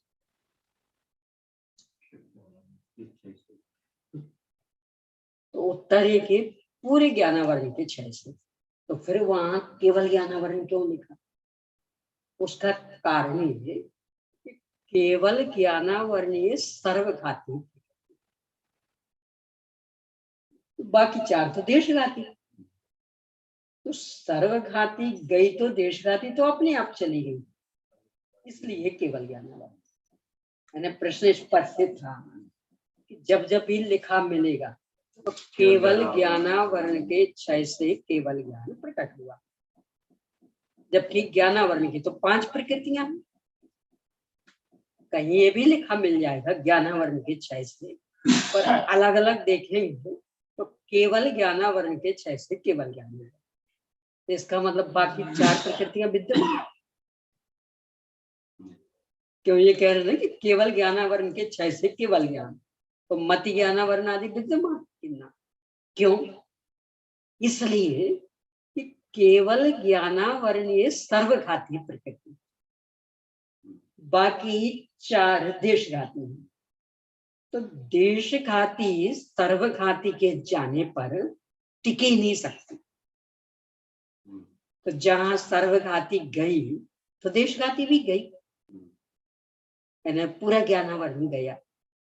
नाम केवल ज्ञानावरण का क्यों दिया? क्योंकि ये सर्वघाती वो थी।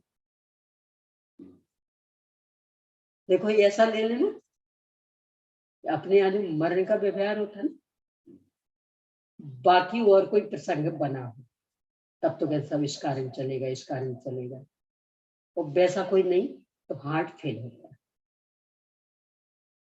तो जो दुर्घटना से मरा उसका हार्ट फेल नहीं हुआ?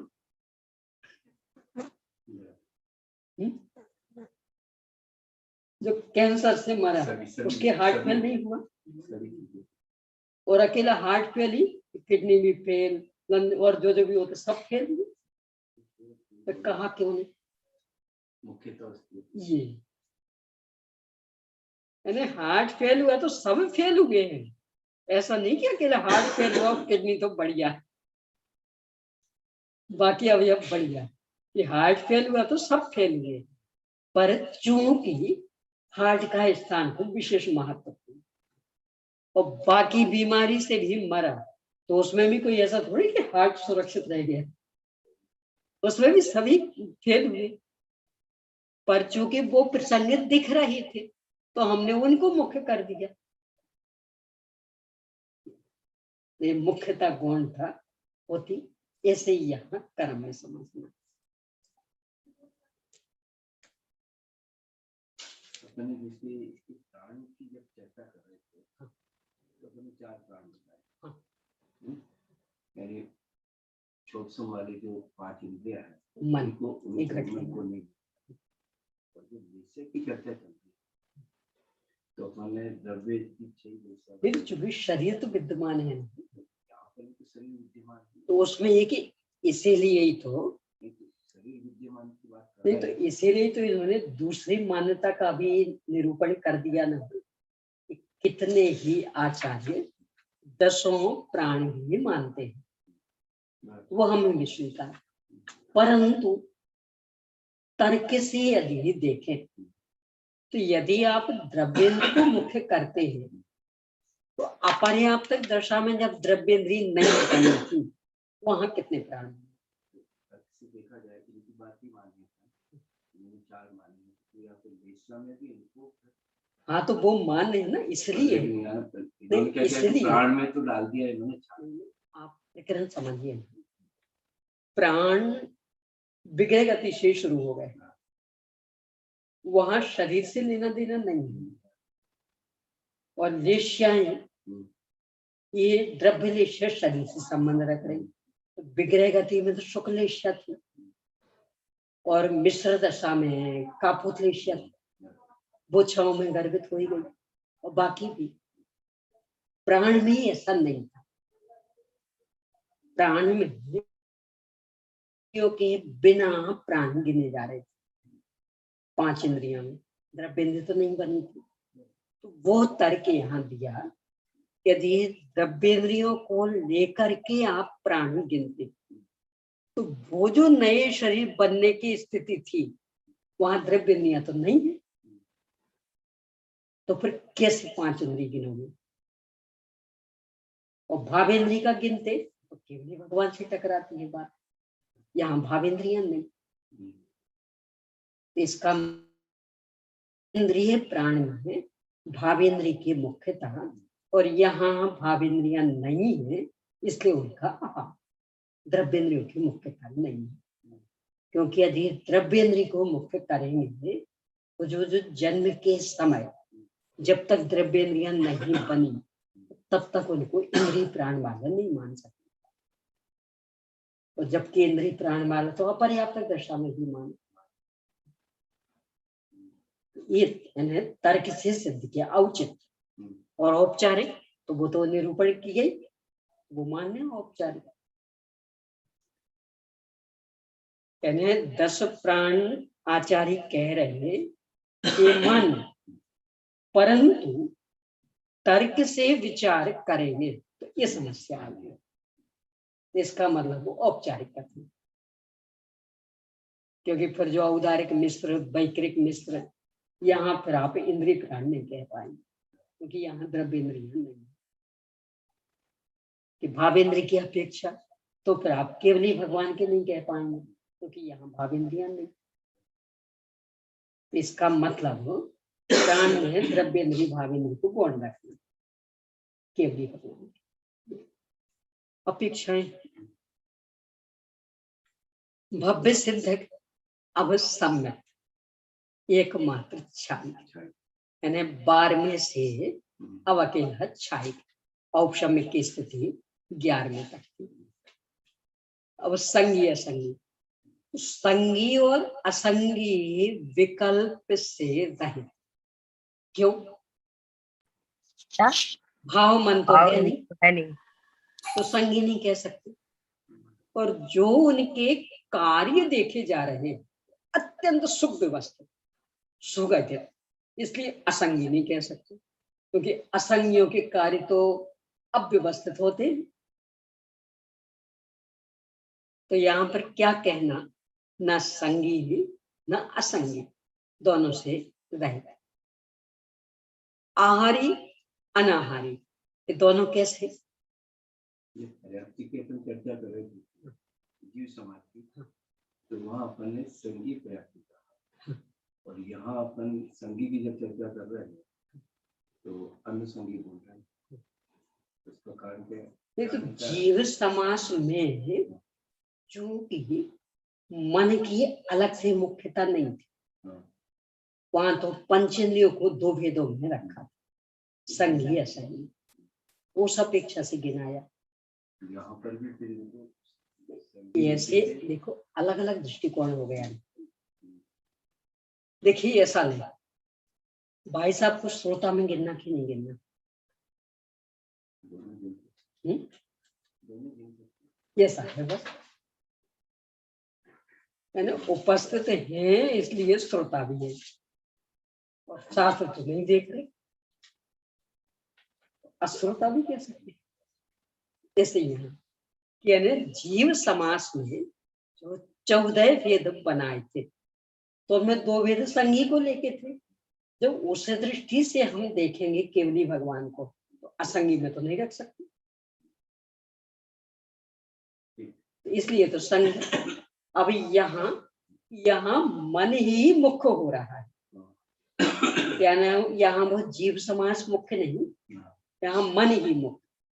जब मन की मुख्यता करेंगे तो चूंकि भाव मन नहीं, इसलिए संगी नहीं, और द्रव्य मन विद्यमान और मन से रहित वालों के काम तो अव्यवस्थित होते, इनके काम तो पूरे व्यवस्थित हो रहे, इसलिए बिना मन वाला भी नहीं कह सकते। तो न संगी न असंगी, यानी अपेक्षा बदल गई यहाँ। यानी उस दृष्टि से देखेंगे तब तो 13वें तक संगियों में ही गिनेंगे, असंगी में नहीं। अरे 13वें तक ही क्यों, 14वें वालों को भी एक पर्याप्त जीव समाज उसमें गिनेंगे। तो अपेक्षा बदल। तो आहारी अनाहारी कैसे, समय तो हो गया, कर लें इसको पूरा।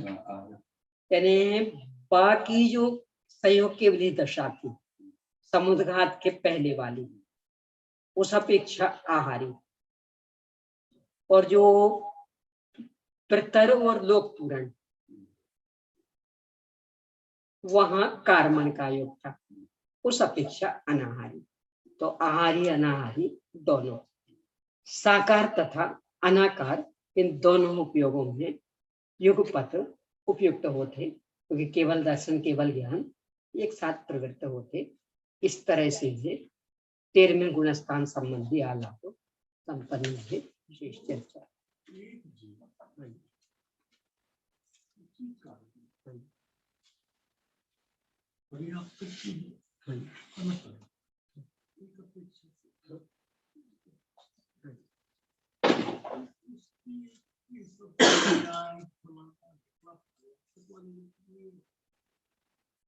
वो तो जिसको हमें मुख्य करना होगा, हम पूरी अपनी बुद्धि उसे सिद्ध करने में लगा देंगे।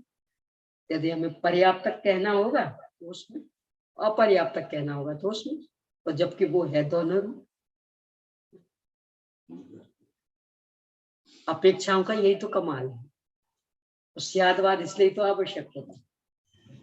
वस्तु में अनंत योग्यताएं विद्यमान, हमें जो योग्यता मुख्य करनी होगी हम अपनी बुद्धि पूरी उसके प्रतिपादन में लगाएं।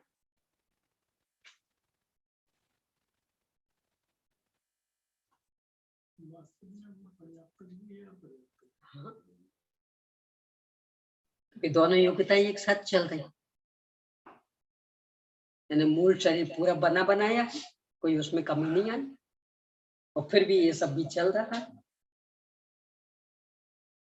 जिसे कहते हैं भव्य तो भगवत की तो पूर्णता। हाँ, यहाँ पे जब पर्याप्त पूरा हो गया तो पर्याप्त में दे जाएगा। ये तो वो तो कार्य ही अलग हो रहा है ना, जीव के प्रदेशों से अलग तो कोई कार्य नहीं। जीव के प्रदेशों से तो अलग नहीं है, पर मूल जो शरीर है उससे तो अलग हो रहा है। यानी मूल शरीर तो इतना ही, मान लो अधिक से अधिक तो 525 धनुष का, और प्रदेश तो पूरे लोकाकाश में फैल गए। समुद्र सभी का होगा, सबके नियम नहीं है। होता तो सहयोग के होता है ना। नहीं, सहयोग के लिए जो बात करी है तो उन्होंने 7 तो बताया, 7 बताया, तो फिर वो ये तो हो सकता है ना। ये तो आप प्रश्न हर एक में उठा सकते हैं। जैसे 12वें तक 4 ज्ञान बताए, कितनों के होते 4 ज्ञान, 2 तो अनिवार्य होंगे। समुद्र का समय अंतर आयु की उस टाइम तो होने वाला, और उसको इसमें मुख्य जो कर रखा प्रश्न उत्तर जितने उठा रखे हैं वही के उठा रखे। बेचारे जो सहयोग केवली जो है उनकी क्या दशा होती है, क्या होता है, क्या करते हैं, वो चीज तो उठाई। ये तो विषय जो स्पष्ट उन्हें करना होता है उस और मोड़ दे। नीचे निधि नीचे में बताई, ये अनंत उपकार उसके लिए जिन्हें वाणी मां वंदे नाशते।